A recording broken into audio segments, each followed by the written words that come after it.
What a fantastic day, huh? I mean, we started with the great report from Rob. I mean, 500 baptisms. How about that, right? And then this evening, a whole stage full. I think Greg said a record number, a whole stage full of people who are being ordained. I'll tell you, do me a favor. I want you to find three other people. Find three other people, pat them on the back, and say, you know what? It is good to be a part of this movement. Tell them that. It is good to be a part of this movement, right? It is good. This is a good time.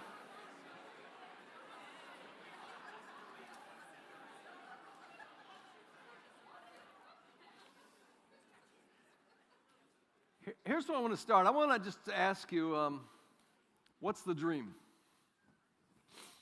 And maybe specifically, I would love for those 17 folks that were just ordained, I would like to kind of begin with you. What's the dream?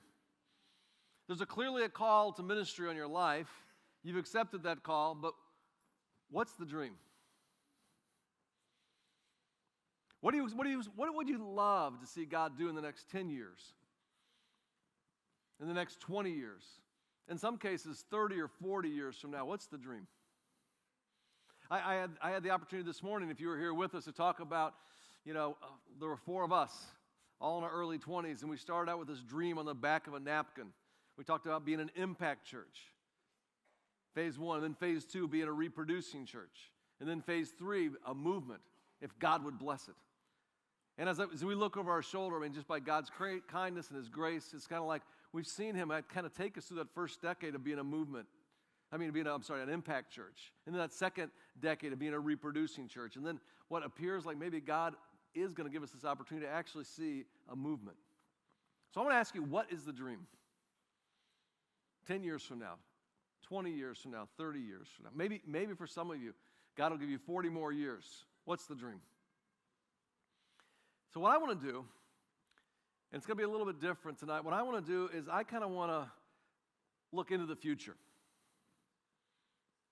And I think maybe it's going to be very appropriate for what's happened this evening. I want to look into the future and ask, how do you do this for the long haul? How do you stay the course? How do you stay in it in a way that actually allows the dreams that God's implanted within you to actually happen? I think there's both an internal component, your internal world, but there's also an external component, your external world. And the internal world is a world that has to constantly be transformed. So it leads to transformation. The external world is one that leads to multiplication over and over and over again. And when you get both those things working, both the internal world of transformation, the external world of multiplication, that flywheel, that creates momentum, and that momentum eventually creates movement. And whatever it is that you dream, whatever the dream is that God's given you, I'm pretty sure it's something you want to start here and you'd like to take it there, and it's going to take momentum, it's going to take movement. So what I want to do, I want us to look at our internal world tonight, and then when we come back tomorrow, I want to look at our external world. This internal world of transformation, then tomorrow the external world of multiplication. And I want to start with God's Word. In Psalm chapter 119, verse 1, I like the way it says it in the message. It says this: "You are blessed when you stay the course, walking steadily on the road revealed by God." Let me just say it again so it kind of sinks in from your head, hopefully into your heart, and it says this: "You are blessed when you stay the course, walking steadily on the road revealed by God." And so much of what I want to say this evening, it does specifically to the 17 that were up here, that were part of the ordination. But it's also generally to every one of us that's in church leadership. Let me tell you this, in my experience now, I've never ever, when I ask about the dream, had a church planter come and tell me, my dream is I want to start a church that a decade from now will plateau and never ever start another new church. And while I've never ever heard that said, it accurately describes many of the churches that dot the landscape of the United States. And I bet you're not too different here in Australia. You know what else? I've also never ever heard a church leader tell me, you know what I hope? I hope 15 years from now that I end up 50 pounds overweight, divorced, and doing things that compromise my core convictions. Those words have never been sincerely spoken, but I hear about it happening almost every week in the U.S., and my hunch is that the temptations here are much the same. How does that happen? How does it happen that we line a stage like we have tonight with such enthusiasm, such conviction, with dreams bursting out of us, and somewhere we stop kind of planting and multiplying churches? Or somehow we end up relationally, or physically, or emotionally, or spiritually, someplace we never intended to be. How does that happen? We start out with big dreams. We also start with a commitment to personal health. It's interesting, right now in the United States, they just did research with church planners. They found out that 43%, think about this, 43% of church planners who started their church in the last 5 years say part of their dream for the future is a multiplying network. That is great news. That is a great dream. The common refrain that I've heard since post-COVID from church leaders over and over again is this: I refuse to sacrifice my health or my family at the altar of ministry. I want to lead a flourishing John 10:10 life. And those are worthwhile causes. Those are worthwhile ambitions, important dreams. So we start out our leadership hoping to be marked by church multiplication and personal health, but somewhere along the way, what I see happen is we drift. I'll tell you what, I want you to say that word after me. Say that word after me, drift. Say it a little louder this time, drift. I want that word to kind of sink in, and I want this to be a little bit of a warning, because I think what happens for a lot of leaders is our leadership drifts into status quo.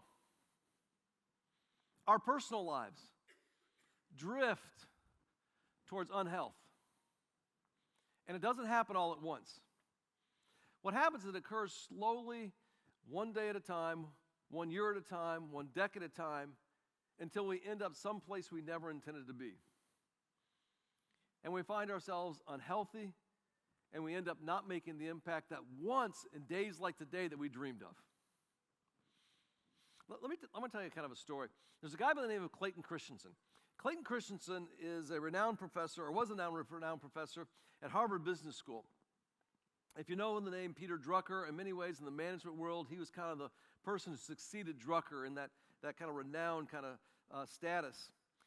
But Clayton Christensen at Harvard Business School would always finish his favorite course each year by telling a story. And he would tell the story to this last class on the last day of school, the last semester, of when his class graduated from Harvard Business School, because he also went to HBS. And he would tell the story, and he actually does this in his book called How Will You Measure Your Life? And I'm going to kind of read part of it and paraphrase a little bit of it. But here's what he would do on the last day of class to some of the best and the brightest. He would do this. He said, every 5 years, we would have a reunion at HBS. And the school was brilliant at getting us all back for these reunions. They would have great food, brilliant speakers, put on huge galas, and we were all very proud to have been a part of Harvard. At my 5-year reunion, there was a great turnout. Looking around, everyone seemed so polished, so prosperous. I couldn't help but think that we were a part of something very special. My classmates had great jobs. Some lived in exotic locations. Almost everybody seemed to have married somebody better looking than themselves. Our lives were destined to be fantastic on every level. That was our 5th reunion, our 5th class reunion. Then came our 10-year reunion. Our 10-year reunion, some things we never expected became increasingly common. Many discovered that while they were good at making money, they didn't like what they were doing to make the money. Many also found themselves in unhappy marriages or divorced. Some were living on 2 different coasts from their ex and never saw their kids. And it was strange at this 10th reunion because My classmates were some of the brightest and most decent people I'd ever met. And I took note, but I couldn't figure out what was it that went wrong.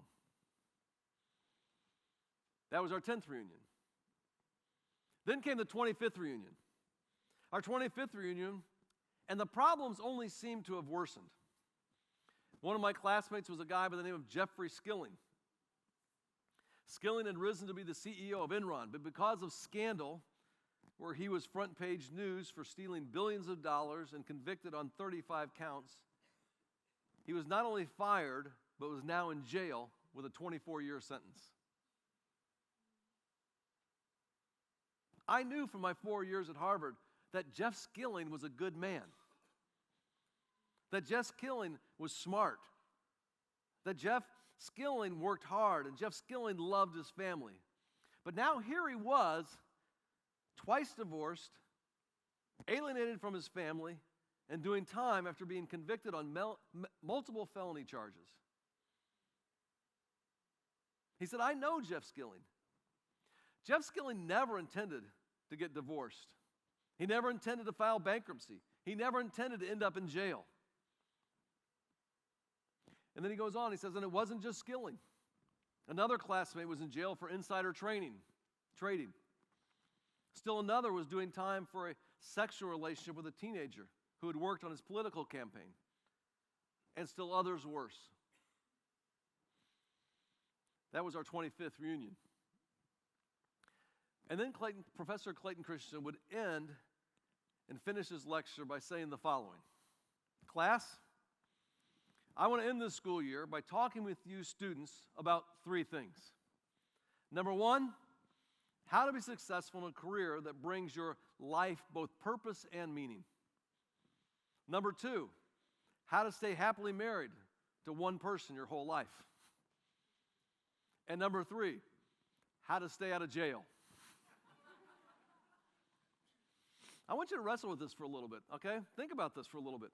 Why was it that Clayton Christensen made this talk his last lecture every year with some of the very best and brightest at Harvard?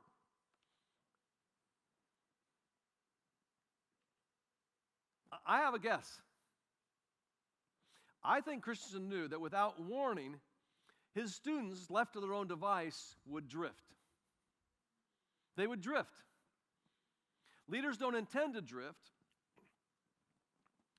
but we do. And as leaders, if we're not careful, we drift into mediocrity. And as people, we drift both body, mind, and spirit into lethargy. Proverbs 14:12 warns us about this unintentional drift. It says there's a way that appears right to man, but in the end it leads to death. So, before I give you the solution to this problem of drifting, let me illustrate why drifting is really such an issue.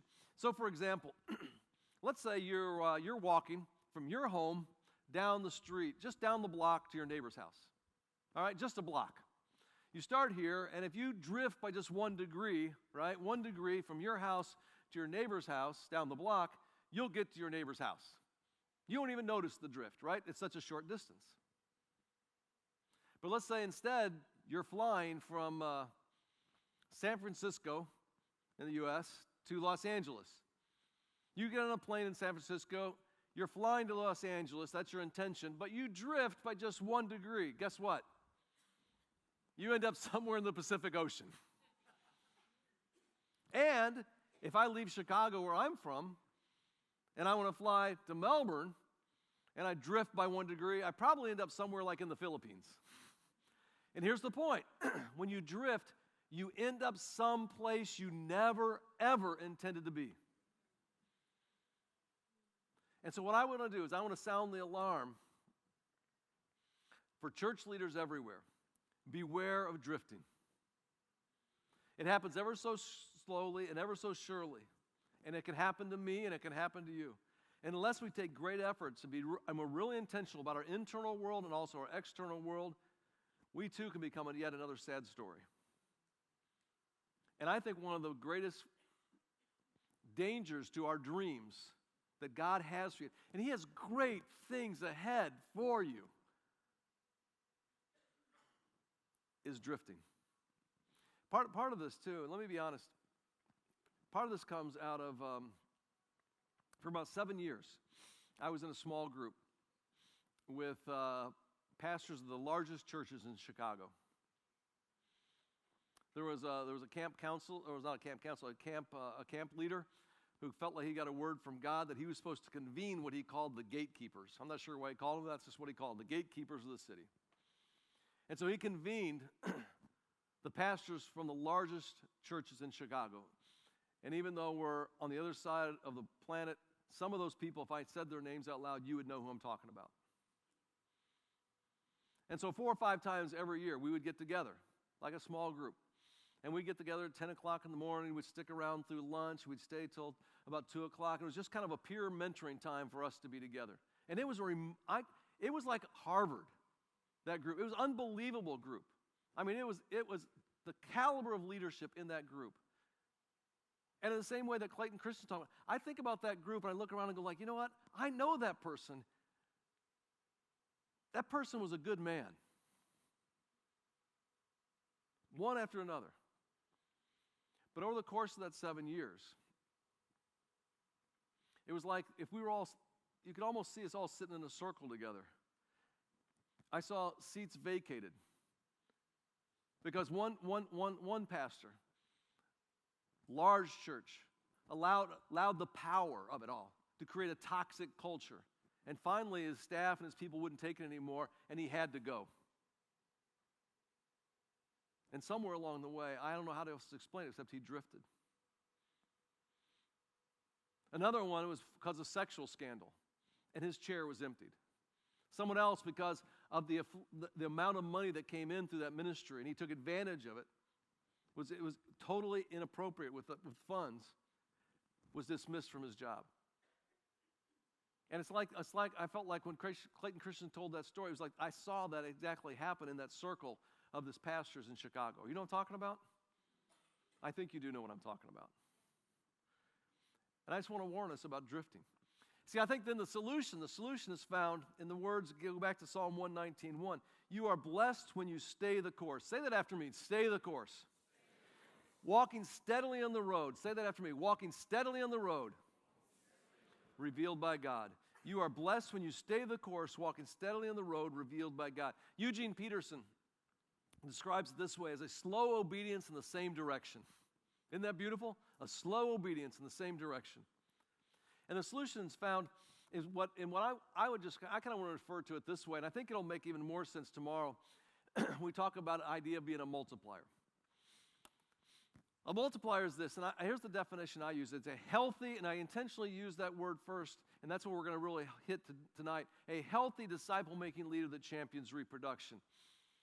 When you really take that on as a follower and a leader in Jesus' church, the dreams and aspirations that you have, that you feel that God's called you to, I'm telling you, those things become possible. But it requires you being a healthy, disciple-making leader who champions reproduction. And you have to stay the course. And you have to look at your internal world and also look at your external world. The internal world, here's a simple model that I've kind of put together. The internal world is a world that is constantly having to be transformed over and over and over again. And within this internal world, I want to give you 4 gauges that you need to watch. Then there's the external world. The external world is one that leads to multiplication. And what I'm going to give you tomorrow is 4 practices that if you'll do those over and over and over again, watch the 4 gauges internally, do the practices of these 4 externally, it'll create momentum, and that momentum can get to movement. And it'll keep us from drifting to ending up someplace we never intended to be. I'm going to make this really, really practical. I'm going to pull out I think we got a whiteboard out here. Here we go.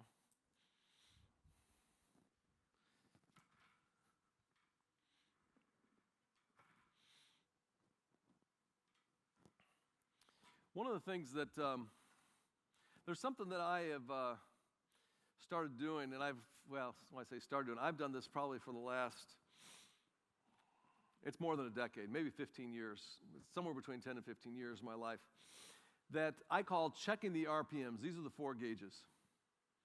And if you're a note taker, I'd encourage you to take notes, and maybe you want to do this along with me. But basically what I do in my journal every day, and I brought up my journal up here so you can kind of see it, and Just here's where I do it, and I'll just kind of write it on the boards. I write these 4 letters.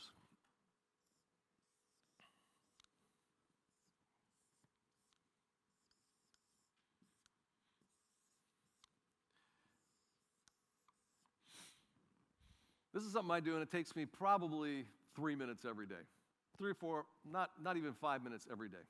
And it's something, if you decide you want to do this, you can do this. And this is something that for me, I think has really helped me keep from drifting. Or at least be aware, hold it, Dave, you are drifting in this really important area. Are you tracking with me? So here's what this stands for, okay? The R stands for relational. Say that for me, relational. The P stands for physical. Say that for me, physical. M stands for mental. Say it after me, mental. And the last says S. S stands for spiritual. Say it after me, spiritual. RPMS, relational, physical, mental, and spiritual. And I'll do this every day. I will simply kind of sit and spend a few moments reflecting, going, okay, how am I doing relationally? And I give myself a score on a scale of 1 to 10. 1 means things are not going great. 10 means they're awesome. 5 is somewhere in between. Then I'll reflect on how am I doing physically. Again, 1 is brutal. 10 is awesome. 5 is somewhere in between. Mental. How am I doing? What's my mental state? Well, how am I doing emotionally, okay? How am I doing with that gauge? 1 is bad. 10 is terrific. 5 is somewhere in between. And then spiritually, what's going on between me and God? What's the relationship like there? 1, it is not happening. It is not close. 10, super intimate right now. 5, somewhere in between. This is, for me, I think is really grounded right in Luke chapter 2, verses 52. In Luke chapter 2, verse 52, I think that may be the most concise kind of explanation we have of Jesus' own self-leadership development. Because it simply tells us there, he grew in wisdom and in stature and in favor with God and men. And if you break that down in wisdom and stature and favor with God and men, those 4 components, you can see it's relational, physical, mental, spiritual. That's what it is right there. And I think this simple tool, at least for me, and you can decide for yourself, is perhaps the most effective and powerful self-leadership tool that I've ever seen, or at least I've ever used. And so what I'd love to do in the little bit of time we have left, and if you're taking notes, go ahead and jot these down. I want to take you through this, okay? I want to take you through this, and maybe you'll decide to also use this. And my hope, particularly for the 17 of you that were up here, and all the rest of you, is that we'll have a 5-year reunion, and all of us are doing awesome stuff. Then we'll have a 10-year reunion, right? And nobody's in jail. All right? Then we'll have a 25-year reunion. And all the dreams and aspirations that happen in these moments, you can see that those things, God has done those things, and it's because we've stayed the course and nobody drifted. Can I get an amen? Right? Haven't we had enough of people drifting? Come on. And especially church leaders. Let's keep it real, right? So here's what happens. When the R stands for relational. Our relational world typically includes the people that we love. It's your spouse if you're married. It's your kids if you have kids. It also will be your friends, your neighbors, your coworkers. If you're in a small group or a missional community, include those folks. And some of the questions, when I write in my journal, that I'm just reflecting, I'm just mentally reflecting, I'll go like, okay, how is my relationship at home? How are things with Sue and I? How are things with me and the kids? What's going well? What's not going so well? How are my closest friendships? What are my relationships at work like? Do I have enough relationships that give me energy and not just relationships that drain me, right? And I'll actually give myself kind of a score. So let's, on a scale of 1 to 10, things are going pretty good right now. We'll give it a 6, okay? And if you want to do this along, why don't you guys go do it along with me? Give yourself a score. How are you doing? Here's some things along the way, too. Because I would pause to reflect on how I'm doing relationally, it caused me to be more intentional about things. So, for example, like when my daughter Amy first started in first grade, when she started off the first grade, I began to have every week a daddy-daughter date with her. And because I wanted that relationship, right, to be right. When she was very little, we'd go to Dunkin' Donuts. Do you guys have Dunkin' Donuts here? Yeah, you do? Okay, you know what I'm talking about. So we go to Dunkin' Donuts. When she was a little older, we'd go to Caribou Coffee. Went to Caribou Coffee because at Caribou Coffee, they had a little fireplace, and she called it the comfy couch. She liked to sit on the comfy couch. And then later on in high school, we actually went to Starbucks. My apologies to you. Yes, you have better coffee than we do, but I went to Starbucks. And the reason we went to Starbucks is because Amy worked there. She had numbers, and so we'd get a discount, which was nice, right? But we did that, all the way through school. All the way from first grade, all the way to when she graduated from high school.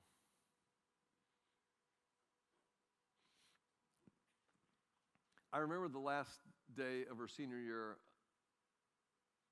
of high school. And we got in the car and we were going out, for the last time before she would graduate and then I'll go off to college. Now, somewhere along the way, I don't know how this happened, somewhere along the way, Amy decided she liked country music. She did not get that from me. I hate country music, all right? But she likes country music. So we get in the car and she turned on the radio station. And as we're pulling out, the last time, right, this Trace Adkins song comes on. And I don't know, you guys know Trace Adkins? This is an old song. It's like this country song. It's so sappy, it's unbelievable. And it's about a dad and his daughter. And the song, I'm not making this up, starts playing. It's called You're Gonna Miss This. I know, seriously. It just wasn't even fair. So I'm pulling out of the driveway, driving down the street, and here's Trace Adkins crooning. Here's the words. You're going to miss this. You're going to want this back. You're going to wish these days hadn't gone so fast. These are some good times, so take a good look around. You may not know it now, but you're going to miss this. Yeah, seriously. I'm like trying to hold it together, right? And here's the truth. I do miss it. And you know what? It's interesting. There was never like one conversation we had that was this huge spiritual breakthrough. It was just a kind of a week after week conversation. Sometimes it was about sports she was in, or a place she was in, or her friends, or whatever the thing was at that week. But it was building a relationship that was really important to me.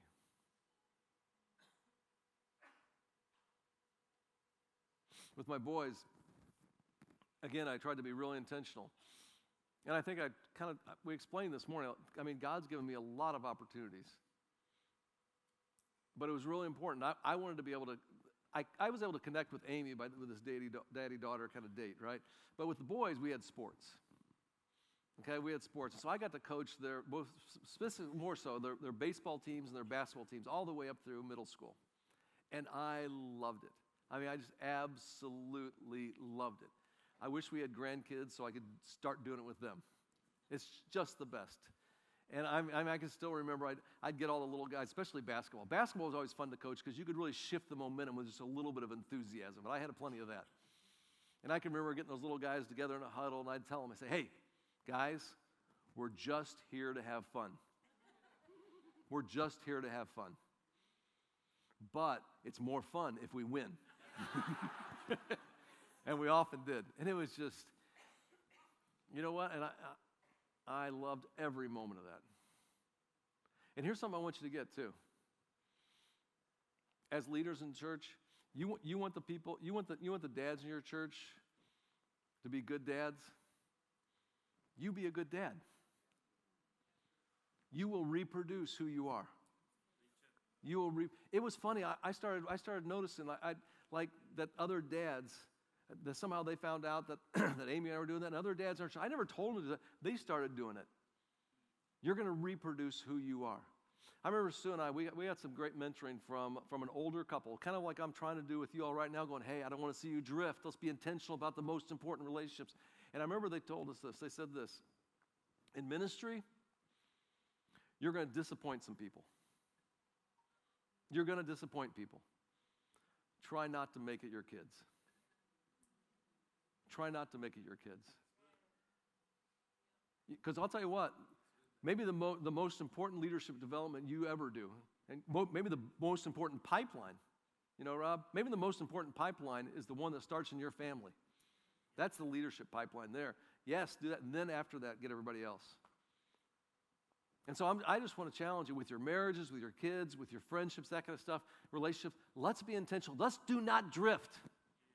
Let's don't drift. Let's don't drift. Second one here. P stands for physical. The P stands for physical. And if you haven't already given yourself a score, give yourself a score for the relational. How you doing? P stands for physical. Our physical well-being, I think this is perhaps the most overlooked aspect of a leader's life. Yet diet and exercise, sleep and rest, they're so vital to our ability to lead effectively. I know some of us, we like to kind of brag, you know what, I only need 4 hours of sleep. I only need 4 hours of sleep. Well, yeah, that's why you're only 50% effective. You need more than that. And I think we need to take, as leaders, we need to take, and as pastors and ministers, we need to take seriously our physical well-being. So what if we were intentional about that as well? Because guess what? Maybe God wants you to stick around. He's got an 85-year run for you. Wouldn't that be cool? But because you don't take care of your body, you're only here for 65, and you get to heaven, he's going like, what are you doing here so early? I got 20 more years of awesome stuff for you to do. We got to steward this thing. Do you know Charles Barkley? Okay, you know Charles. Okay, so Charles Barkley, it looks like I'm getting a lot of nods. Charles Barkley he's an NBA basketball player in the United States. He's also now kind of a popular announcer. Well, when Charles Barkley left college, he was a tremendous basketball player in college, but he always was a very, very, very big guy. They actually call him the round mound of rebound. That was his nickname. So when he got to the NBA, he was still over 300 pounds. And he wasn't quite as good a player once he got to the professional level because everybody else was better. But he was still as large as ever. And he was frustrated that he wasn't playing better. And he went to Moses Malone, an older teammate, and asked Moses Malone, like, what do I need to do? Because I feel like I'm not playing as well as I did when I was in college. Moses Malone tells Charles Barkley, he says, here's the two problems. Number one, you're fat. Number two, you're lazy. Barkley said, I did what any grown man would do. I went home and cried. But he also began to take it seriously. He said he took it seriously, and he began to, for the first time, get in shape, and the rest of it's kind of history. He became a Hall of Fame basketball player. I can tell you, I had a church planter who was a great leader, but he came to me and he said, hey, what do I need to do to take my leadership game to the next level? And I told him, I think you need to take better care of yourself physically. Because we're whole people. We are whole people. And we need to steward this thing. Now, we're all wired a little differently, and I don't expect everybody to kind of think the way I do. Now, for me, I know I have to have a goal. I have to have a goal to kind of motivate me and, get me off the couch or out of the chair. So, next September 29th, my daughter Amy and I, this is something we've started doing, my daughter Amy and I, we're going to run the Berlin Marathon together. Okay? It won't be fast, but we're going to do it. But by having a goal, that gets me motivated, because the last thing I want is a marathon's 26.2 miles. I don't want to be on mile 20 with no gas left in the tank and my daughter going, come on, Dad, you can do this. Come on, Dad. I don't want that, right? So like this afternoon, Greg took Sue and I back to the hotel, and I got my 5K in because I know I'm going to have to get in the miles right now. But part of it's also trying to take care of being a steward of this thing right here. Are you with me? And if we're not stewarding this thing, I'll tell you, it'll cause you to drift. It will cause you to drift. So here's the question: how are you doing there? Since I got my run in today, I'm gonna give myself a high score. Okay, there we go. Then you need to understand something about me too. On the strength finders, one of my strengths is positivity. So all my scores are gonna be way higher than they should be. Okay, so don't. I would love for you to, what is it for you? How are you doing physically? Give yourself a score. Give yourself a score. Then the M, okay, here's another often overlooked aspect of self-leadership, and it's our mental health. Just acknowledging all the range of emotions is so important to our mental health. And having outside trusted voices to help us maintain good mental health is so essential. And some of the questions we can ask ourselves, just ask yourself, hey, what thoughts are dominating my mind? And are those thoughts drawing me closer to God and others, or are they pulling me away from God and others? Ask yourself, how would you finish this sentence? I feel blank. How would you finish that sentence? See, if I have to finish that sentence, it usually goes like this: I think I feel. I have to actually stop and think about how I feel in order to know how I feel. And so in my journal, one of the things I've started doing is I have a little section here where I write, I feel, ... And I force myself to go like, okay, how am I feeling? Am I feeling anxious today? Am I feeling sad today? Am I feeling depressed today? How am I actually feeling? Because I go really, really, really hard. And if I don't pay attention to how I feel, I'll just run right through those emotions. And eventually I'll end up in a ditch because I didn't pay attention to that. Ask yourself too, when's the last time you saw a counselor or saw a therapist or a spiritual director or just had an honest conversation with a friend? Last year for me was the first time I ever had a spiritual director. And then there was a whole gap. And so just recently I told my assistant again, I said, hey, we got to reschedule that again. I need that. I need that. And so ask yourself, how are you doing here? Because I'm telling you, this can drift and it can put you in a ditch. I'll be a little positive again. There you go. And then the last one is spiritual. It's imperative that we discover and act on what helps us grow deeper in our relationship with God. And we have to ask ourselves, I would say on a daily basis, how are we doing? How is my relationship with God right now? What does it look like when I'm feeling deeply connected with God? And which disciplines, okay, help me draw closer to God? Is it prayer? Is it journaling? Is it worship? Is it solitude? Is it Sabbath? Is it silence? Is there anybody in my life who's holding me accountable for these things? Do I feel like I'm hearing from God on a regular basis through His Word or through the Holy Spirit or through other Christ followers or prayer? Last year during the month of July was the first time that I took a sabbatical. And I think it was probably a good thing. And I decided during the sabbatical, I'm going, okay, I want that month of July last year just to really focus on getting to know Jesus. And I know it sounds basic, but it was for me just getting to know Jesus. I grabbed an old Dallas Willard book that I wanted to read again. And then I also, thanks to my wife, Sue, watched The Chosen. How many of you watched The Chosen? Okay, a bunch of you.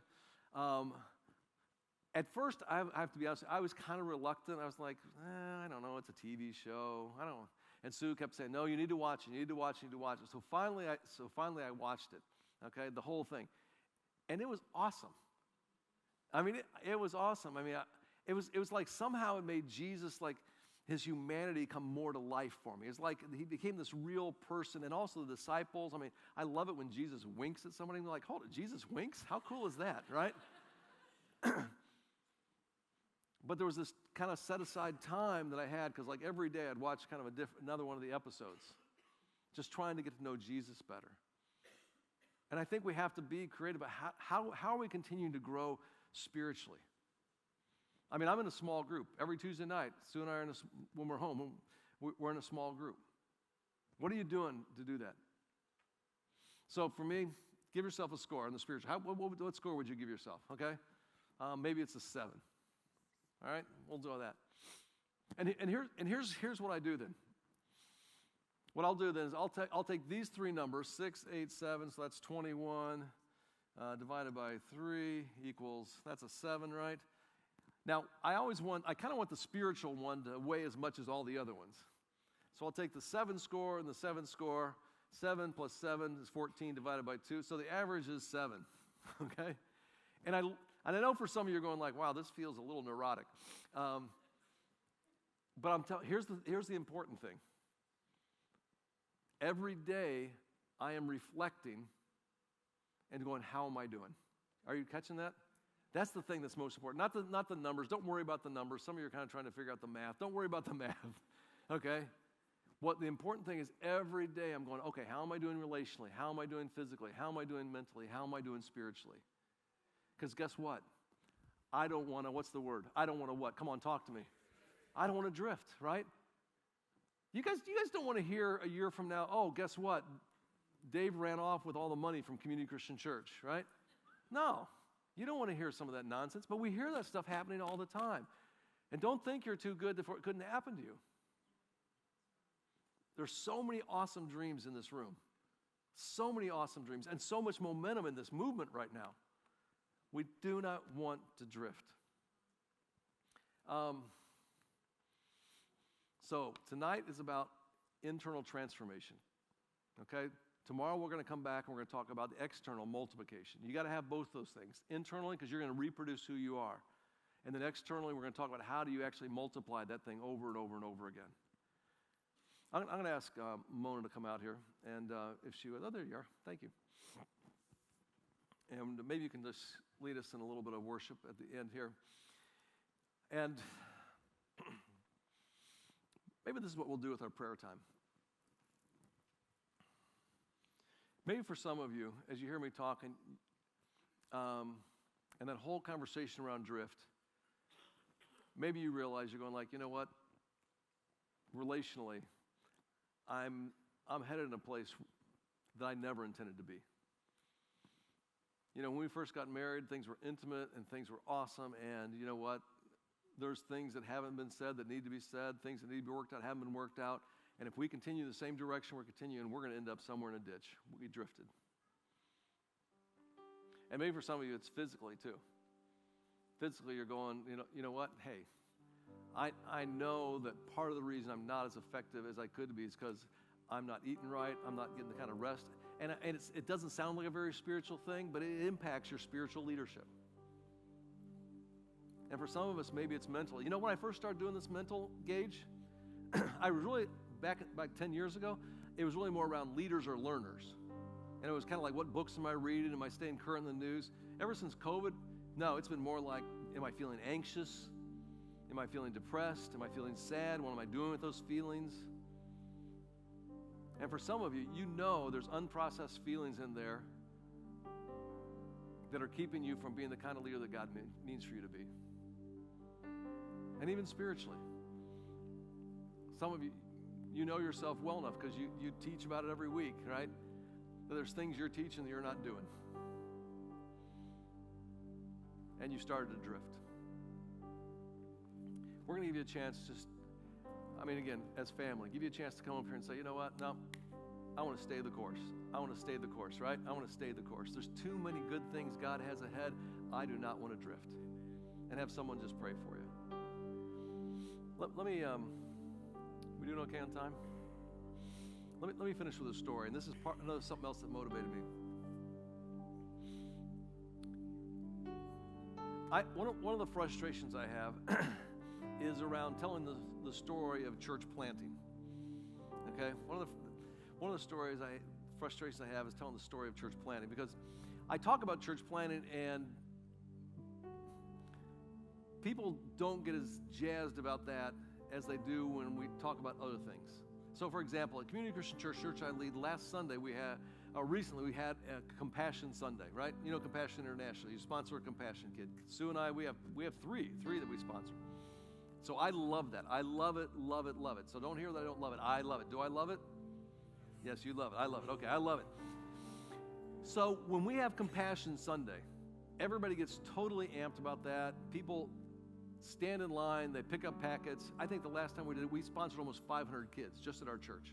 And over the years, now we've sponsored over 2,200 kids, which is great. So they tell the story about Compassion Kids, and people, they cry, and then they go get packets, and they send $43 a month. It's awesome. But when I tell the story about church planting, nobody cries, nobody stands in line, nobody gives any money. So I'm a little frustrated by that, okay? This story's heading somewhere. So I got together with two of my friends. One's a guy who's a marketing exec. Another guy is one of the leading CMOs. And I'm telling them about all the church planting we're doing. I'm telling them about the thousands of churches we're planting over and over again. And I'm excited about it. But I can tell these two marketing guys, because I'm trying to get them to help me tell the story better, they're not excited about it. Like I'm talking about, like I told you guys, 24,000 churches in the last 5 years, and I'm getting nothing back. It's just nothing. And so finally I said, what's up? Why are you not excited about the story of church planting? And then these guys said this to me.